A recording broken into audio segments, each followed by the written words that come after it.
Bom, muitos de vocês podem não aguentar mais saber e ouvir falar sobre rede social, até porque hoje em dia, muitas vezes, quando a gente fala sobre isso, a gente está falando de aplicativos, de tecnologia, mas hoje a gente vai explicar um pouco dessa rede social de carne e osso e o porquê que é tão importante a gente comentar sobre ela. Eu sou a Amanda Said. E eu sou Beatriz Schmidt e esse é o Descomplicólogas, o canal que vai descomplicar o atendimento de casais e famílias. Bom, então hoje a gente vai trazer para vocês o conceito de rede social. Para além de falar do porquê que é importante, a gente vai explicar para vocês de onde surgiu isso e, de fato, por que é importante a gente trabalhar isso no momento do contexto terapêutico com as famílias, ou também até no contexto individual. Afinal de contas, nós não somos a única fonte de apoio que as famílias e as pessoas têm, né? Então vamos lá. Bom, o primeiro autor, na verdade, que a gente lembra quando a gente vai falar de rede social é o Carlos Slutsky. Existem outros autores que vocês podem procurar, mas certamente eles também vão se referir ao Slutsky para falar de rede social.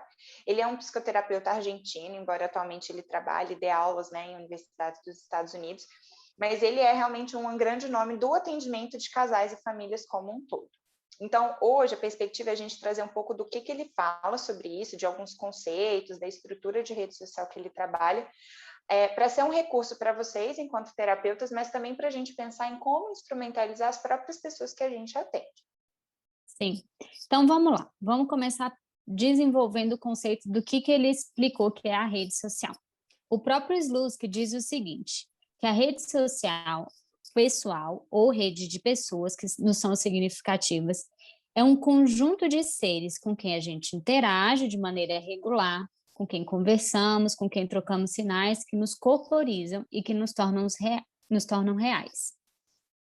E aí ele diz que essas relações que o indivíduo ele percebe, né, como sendo relevantes na vida dele, contribuem para ele se reconhecer enquanto pessoa. A gente se vê nos olhos das outras pessoas, né? Essa frase aí certamente muitos já ouviram. Então, quais são as características, né, em termos de estrutura que ele fala sobre uma rede social? A primeira delas é o tamanho, ou seja, a quantidade de pessoas mesmo que fazem parte da rede de um indivíduo, né? Podem ser muitas pessoas ou poucas pessoas. A outra é a densidade, que ele diz que vai ser a conexão entre essas pessoas. Então, às vezes, existem pessoas da rede social de um indivíduo que se relacionam entre si, independente desse indivíduo, ou não. São muitas pessoas, o tamanho da rede é grande, mas são pessoas absolutamente desconectadas, né, e espalhadas, digamos assim. E a outra é a composição e distribuição, que é exatamente o tipo, né, ou a forma, se é heterogênea ou homogênea a forma mesmo, quem são essas pessoas, né? Então, é uma rede formada só por familiares, é uma rede formada por familiares, amigos, colegas de trabalho, vizinhos, né? Como que é essa distribuição mesmo, né? Quem compõe? Sim. Uma outra característica que ele fala é a dispersão, que é justamente se refere à distância geográfica e até assim qual é a facilidade de acesso que a pessoa tem a essas outras pessoas da rede social. Outro aspecto é a homogeneidade, a heterogeneidade, que diz respeito à demografia, às diferenças socioculturais, de gênero, de idade, nível socioeconômico e outras coisas. Isso também é uma característica das redes. E também tem os atributos específicos de vínculos que ele fala, que seria o compromisso, a intensidade da relação e a história, que isso também são tão importantes nesse meio. Exatamente.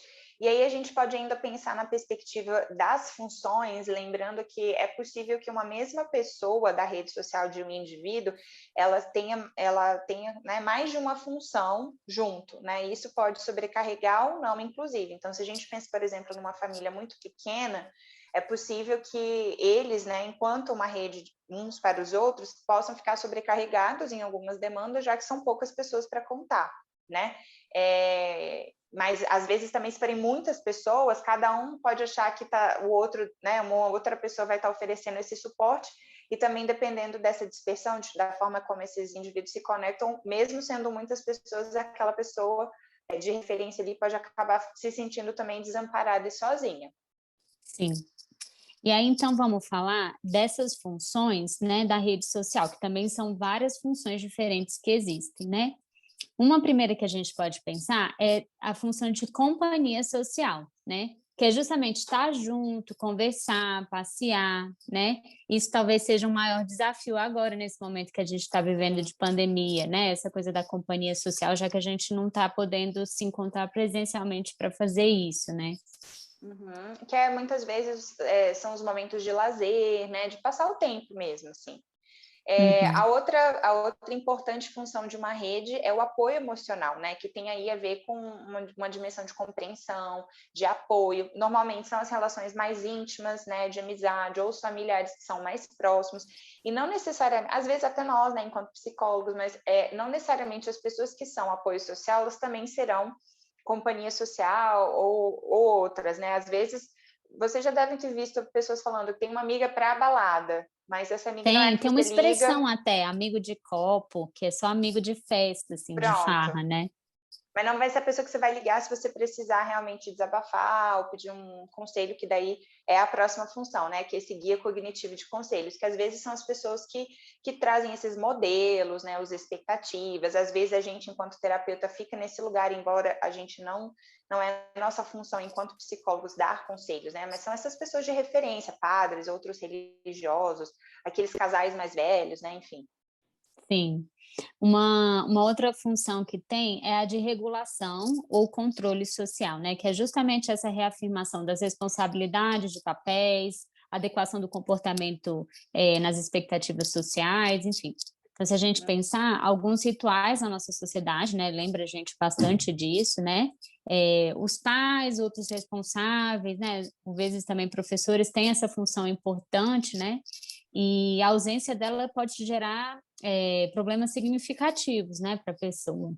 Uhum, essa ausência de limite, né? Então, agora tem muitos fiscais de máscara, às vezes a gente fala, né? É uma forma de regulação social. Essa rede, quem faz isso está ocupando esse lugar, né? Essa função na rede social. A outra questão são pessoas que fazem, né? Tem a função de ajuda material ou de serviço. Então, são pessoas que realmente provêm alguma coisa. A professora que empresta um livro, o vizinho que empresta um açúcar, né? Às vezes é uma questão financeira. E a gente hoje até estava atendendo, né, Bia, e trazendo essa dimensão material como também algo de operacionalizar, né, numa ajuda que vem às vezes com organização, né, assim, e que, no caso, né, enfim, uma das partes estava justamente se queixando de que tinha muito dessa função, a pessoa, né, ocupava muito esse lugar, mas que faltava essa companhia social, por exemplo, que pode parecer a mais simples, mas às vezes ela é super importante também. Sim, exatamente. Bom, outro aspecto também que é importante é do acesso a novos contatos, então são aquelas pessoas que apresentam outras pessoas, né, e aí elas sim podem acabar desempenhando outras funções ali na nossa vida. Enfim, cada relação tem suas funções, né? E isso vai variar de acordo com cada momento da vida. Então, pensa aí vocês, né? Quando a gente é jovem, a gente quer viver muitas vezes aventuras e tal, e aí a gente tem companhias específicas para isso, né? Vamos pensar. E aí, por exemplo, quando tem filho pequeno, isso talvez já pode mudar, né? Porque aí talvez você já vai pensar de uma pessoa que te dê mais um suporte, né? Mais um cuidado, um apoio, enfim. Só que, por outro lado, também tem pessoas, por exemplo, que têm amizades duradouras aí na vida, né? Que, mesmo estando em momentos diferentes na vida, essa amizade consegue se modificar e ir adaptando para prestar essas funções de apoio, de suporte para a pessoa, né? Exatamente. E aí, realmente, a gente precisa pensar como que, às vezes, a mesma pessoa, a gente está repetindo isso, eu acho, né? Ela Uhum. ocupa vários papéis. Então, eu fiquei pensando muito né, na gente, Bia, assim, porque eu acho que Sim. quase todas aqui, talvez a gente tenha, né? E aí é isso, em cada momento é uma dessas funções que está sendo, que está comparecendo, que precisa acontecer, mas da importância da gente não ter só uma ou outra para fazer isso, senão a sobrecarga seria super grande, né? Então a gente Sim. também faz isso, mas existem outras pessoas para compartilhar, né? Uhum, exatamente. E aí, se a gente pensar também em outros aspectos que são importantes para essa questão da rede, aí a gente tem que pensar na frequência do contato, né? Quais são esses atributos de vínculo, a história da relação, o compromisso, a reciprocidade né, dessa relação. Esses também são aspectos que são bem importantes de pensar quando a gente está falando em rede de apoio social de pessoal. E às vezes, como você estava dizendo, né, essas mudanças com o tempo, elas podem, inclusive, ser demandas da terapia, né? Então, pensem, sei lá, em talvez duas irmãs que são muito próximas, convivem sempre juntas, fazem tudo juntas, e em determinado momento uma delas sai de casa, e aí vai mudar realmente um tipo de rotina, não vai mais ser companhia social, só apoio, né, para momentos eventuais. Então, isso pode ser uma demanda, inclusive, né, uma sensação de rompimento, de distanciamento, que pode ser o que traz as pessoas, inclusive, à terapia, né? Ou então, sei lá, um pai que ajuda financeiramente uma das pessoas, né, um dos filhos, e aí os outros se ressentem com essa ajuda material, não concordam, né? E tem uma discussão ali familiar, então isso tudo pode ser demanda, e aí a gente ter noção do que está por trás dessa queixa, né, dessas funções todas, e dessa história, dessa reciprocidade, como você estava dizendo, pode nos ajudar a fazer uma análise mais complexa mesmo. E por mais estranho que pareça, se a gente parar para pensar, a rede social, ela também não tem a ver só com a presença física, né? Às vezes é justamente o que aquela pessoa representa na nossa vida, né? Impacta também para a gente. Então, se a gente parar para pensar que sei lá, um filho adolescente que não reconhece, por exemplo, nos pais, sei lá, não concorda de repente com o jeito que os pais são e quer se diferenciar. Talvez a família ali naquele momento, ela vai ser importante com a distância mesmo, né? Porque é justamente nessa diferenciação que esse menino quer fazer, esse reconhecimento do que não quer repetir, do que não quer fazer, que ele vai conseguir ter individualidade, né? Então, não é porque é família que a gente tem que fazer com que aquilo seja, né, super próximo, e aí a pessoa tem essa relação. Mas, às vezes, também um pouco dessa distância vai ser importante para a pessoa se reconhecer, se entender, enfim. Exatamente. Bom, e aí por que então a gente pensou em fazer essa discussão e trazer esses temas para vocês, né? O próprio SLUS que traz essa compreensão que se a gente está falando de uma rede que é estável, sensível, ativa e confiável, isso também é fator de promoção de saúde, né? Isso garante que a pessoa, por exemplo, possa ter processos de tratamento melhores, ou até de cura, né, de algumas coisas, ou até de proteção em relação a algumas doenças. Isso também funciona como um potencializador, né, de ajuda, essa sensação de não estar sozinho. Pode afetar a forma como esses indivíduos buscam serviços de saúde, e até, em última instância, aumentando a expectativa de vida. E o inverso também é verdade, né? A gente sabe também que os processos de adoecimento também afetam, por exemplo, a rede social da pessoa, né? De várias formas diferentes. Então, eu fico pensando assim, por exemplo, ainda hoje, né, existe muito um estigma assim muito ruim em relação ao HIV, por exemplo. Então, muitas vezes a pessoa recebe um diagnóstico desse, não dá conta de ter suporte da rede social dela, pessoal, né? E aí é uma situação de saúde que afeta ali a rede dela, né?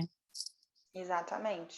E aí, por isso, saber disso também é importante para a gente até identificar, né?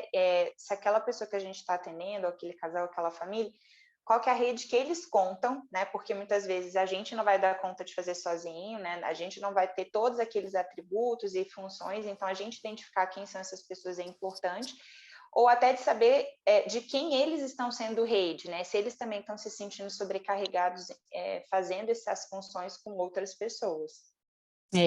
E pensem bem, assim, se a gente tem uma compreensão ampliada, né, disso, da importância da rede social pessoal, ajuda a gente até muitas vezes compreender melhor, por exemplo, o problema que a pessoa tá vivendo, né, qual é a relação que aquelas pessoas têm com aquilo que ela está vivendo, né, e também usar essas pessoas como recurso para melhorar e resolver, por exemplo, determinada situação da vida da pessoa, né? Então, é muito importante a gente usar essas pessoas como recurso para ajudar o indivíduo a superar determinadas crises, por exemplo, ou processos.